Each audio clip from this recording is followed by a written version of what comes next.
ईश्वरीय ज्ञान में किनका मंथन चलेगा? शंकर को सूक्ष्म वतन की स्टेज में क्यों दिखाया जाता? और दुनिया के जो 3 बड़े से बड़े देवताएं हैं उनमें भी उनको टाइटल मिला हुआ है देवदेव महादेव, ब्रह्मादेव, विष्णुदेव और शंकर महादेव। किस आधार पर मिला हुआ है? बड़े से बड़ा देव, देव माने दाता, देने वाला, लेने की इच्छा रखने वाला नहीं। किस बात का दाता है? सब कुछ इस दुनिया में जो भी श्रेष्ठ है उसका दाता है। जो दाता होता है वो लेने की इच्छा रखता है?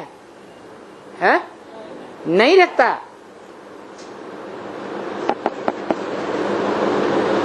तो ज्यादा मंथन किसका चलेगा ईश्वरीय ज्ञान में?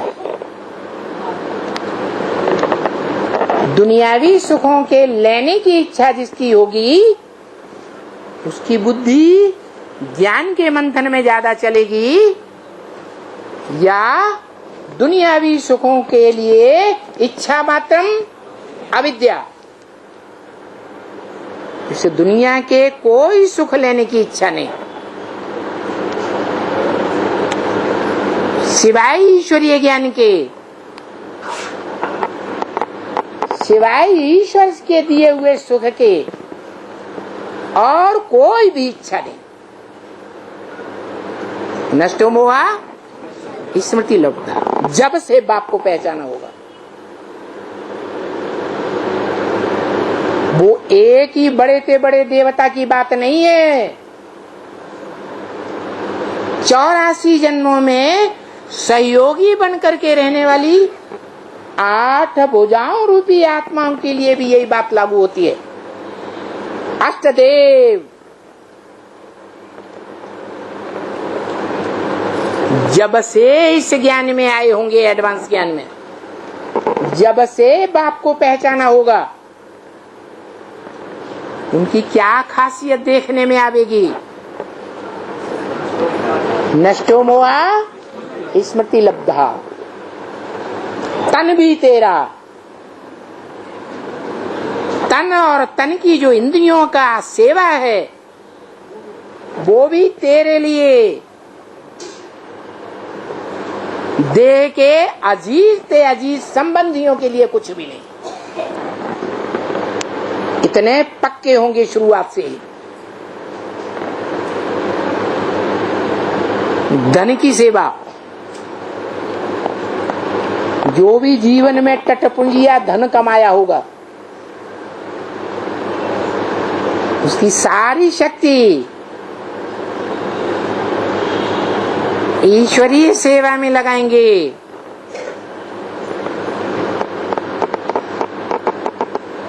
देह और देह के संबंधियों की सेवा में नहीं, देह के पदार्थों की लालसा में नहीं। बड़े प्यार से खिचड़ी खाएंगे, ऐसे नहीं जैसे बंगाली लोग कहते हैं अरे मछली नहीं मिलेगी। तो हमें ज्ञान ईश्वर का नहीं चाहिए।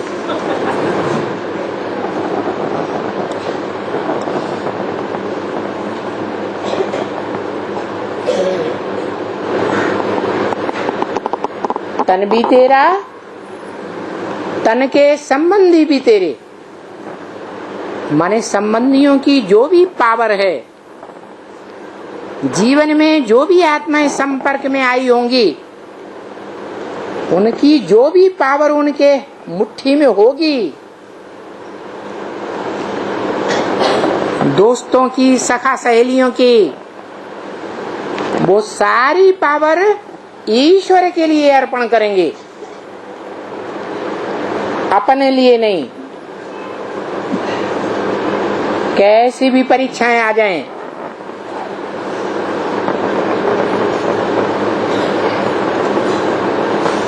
देह के संबंधियों से, देह के साथियों से भीख नहीं मांगेंगे, ईश्वरीय आधार पर चलेंगे, परीक्षा देंगे और पास होकर दिखाएंगे। तन भी तेरा, धन भी तेरा, और जो भी मन के संकल्प हैं वो ईश्वर की श्रीमत के अनुकूल चलेंगे या असुरों की मत के अनुकूल चलेंगे?